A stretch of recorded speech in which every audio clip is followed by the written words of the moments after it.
Hey guys, and oh boy, do we got a lot to talk about with this chapter. Because, okay, first off, the chapter pretty much begins with the usual update from CP0 about the state of the battle, as well as the passing comment from one of them about not letting that man leave here alive, obviously referring to Who's Who. And this is one of those things where, as a reader, you're pretty much just waiting for the hammer to drop and to just pretty much learn what exactly information that CP0 is alluding to. And oh boy, did the reveal not disappoint. Now, here's the thing.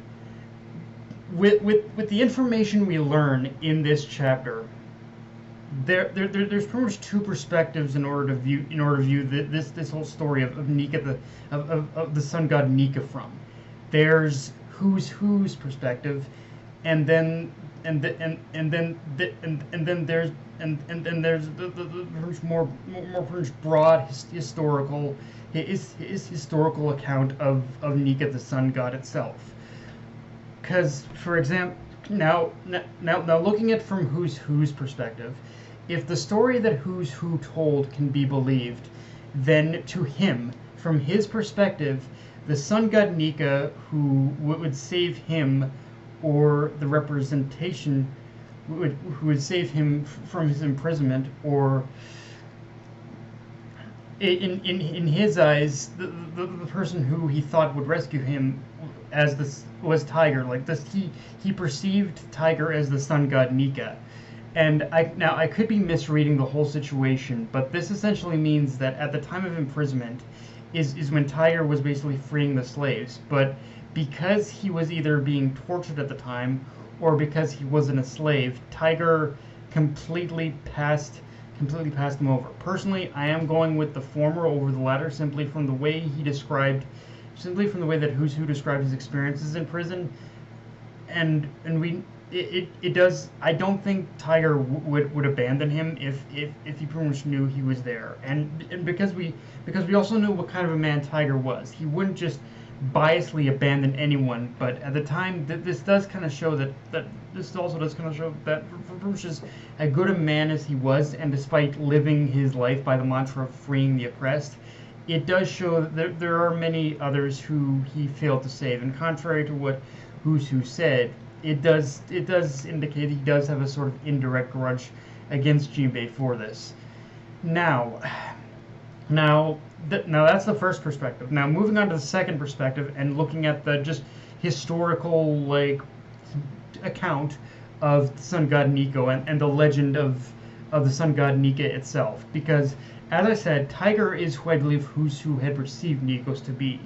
But in the broader scope of the legend, I think this just perfectly basically ties together the connection between Luffy, Shanks, Joy Boy, the Straw Hat, the Gum-Gum Fruit, basically everything, because and even just kind of feeds in more into just more of the legend of the Void Century itself. Because first off, thinking back to Fishman Island and Joy Boy's apology, when you coincide the apology he left to Fishman Island with the legend of Nikos, it actually makes sense why he would apologize to the fisherman.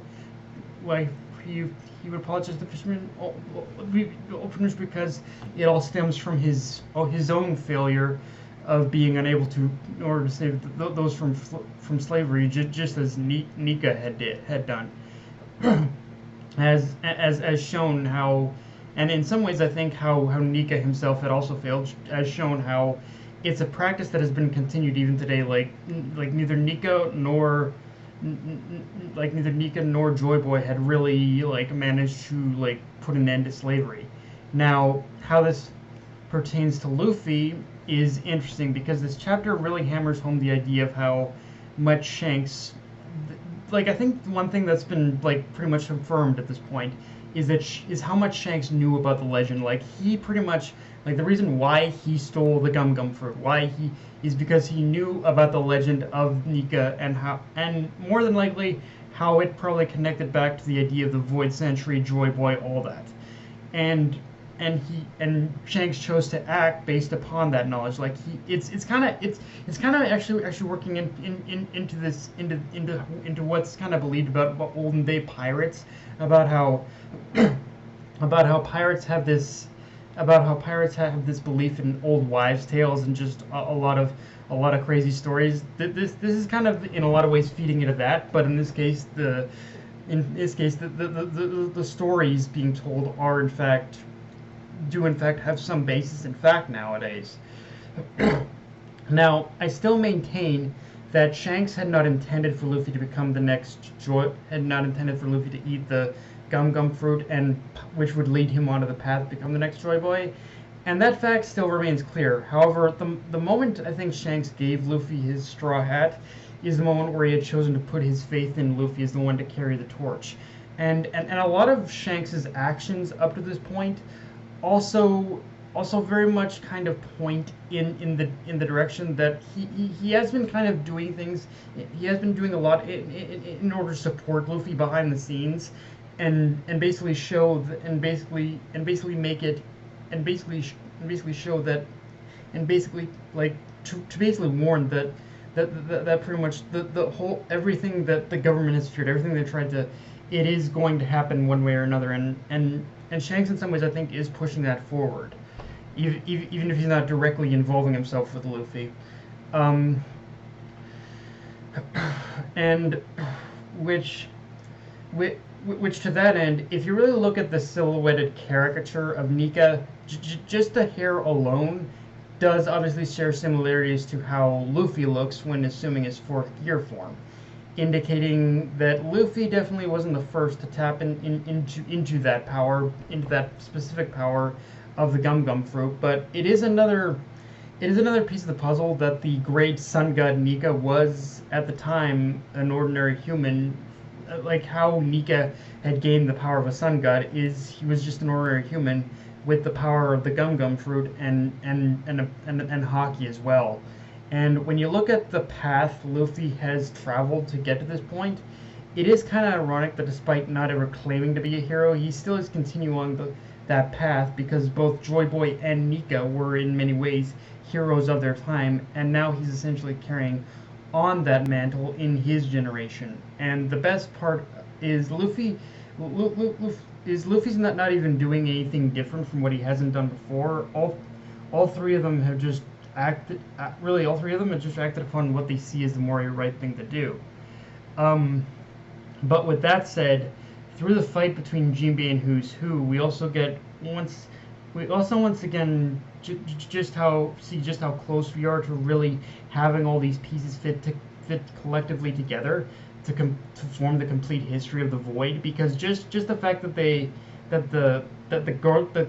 government killed the guard who told Who's Who this story, and that they want to see Who's Who himself die with this information, shows that even if it is like old information, it still is. It shows just how much the legacy of Nika the Sun God is the center of both the legacy of Nika the Sun God and Joy Boy are at the center of everything. And whether he's aware of it or not, how much Luffy himself has kind of put himself in the center of all this, just from the simple act of obtaining the power of the Gum-Gum Fruit. Like, the Gum-Gum Fruit is basically one of the key things at the center of all this, and Luffy has kind of already become, and through this entire time, Luffy has kind of become like the new, the pretty much new sun god of this era, and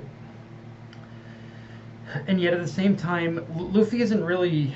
The way all this information is being discussed, Luffy isn't really even chosen one or anything. He just kind of stumbled into this through eating the Gum-Gum Fruit. In fact, the only aspects that kind of tap into the whole chosen one trope is the fact that he has a D in his name, and he has with him the symbols of the sun god's power, that his predecessors left behind, the straw hat from Joy Boy and the Gum-Gum Fruit from Nikos. But even then, it's like he's constantly said he doesn't have any brand ambition. He just wants to become Pirate King, and he wants to use his power to fight by his own beliefs. Like it just so happens that those same beliefs line up with those that came before him, and it's a really clever way of embracing but also subverting the chosen one trope. Like it doesn't feel like Luffy. It's never felt like in any situation like Luffy is a chosen one in this case. All that aside, though, talking about the battle itself between Jinbei and Husu, I think this is honestly one of Oda's better drawn choreographed fights because the way he draws the impact of their like Jinbei's attack hitting Husu or Husu hitting Jinbei, it's one of those chapters where each attack, each hit has this energy and weight to it where it actually feels like each hit that connects hurts. And while I have still seen this throughout certain fights in the manga, this is like the first time I think in the post time skip where I feel the impact and the visuals match up perfectly. Whereas before, especially in the time skip, there have been like moments within fights where the impact of an attack and the visuals don't necessarily like match or line up. Like there is kind of this small disconnect I have kind of noticed with a lot of Oda's fight choreography lately. But this is kind of one of the few times where it feels like a legitimately like a legit hard fought fight in a lot of ways, and I love how, and in a lot of ways I like how Jinbei's final attack he used to defeat Husu does have similarities to how Luffy defeated Lucci, except in this case it only took a single punch in order to take out Husu, whereas before it was multiple punches through his Gum-Gum Gatling or whatever. Now, with that said, I am curious what Jinbei intends to do with this knowledge, because the final panel of the chapter definitely indicates what Husu said definitely stuck with him. Even though Luffy has really no interest in past history or anything like that, I think Jinbei might be the only one in this moment to make him realize that he needs to take it a little more seriously now, since not only Luffy does have the Gum-Gum Fruit, but we pretty much are reaching a tipping point in the series where everything is going to come to a head. And Luffy, I think, does have to somewhat realize that does include, like, that what they're doing is going to, like, cause some shit to happen, and history is probably going to repeat itself if they're not careful, kind of thing. So, yeah, I think Jinbei might be kind of the catalyst towards making Luffy realize that, yeah, this isn't playtime anymore, that they have to take what's going on a little more seriously now. But yeah, guys, that's all I got for this review. If you enjoyed the video, like, comment, subscribe. I'm on Twitter and with Crunchyroll, and be sure to hit the notification bell, hit the subscribe button, and yeah, just share the video around, guys. Death Knight of Anime, signing off. Later.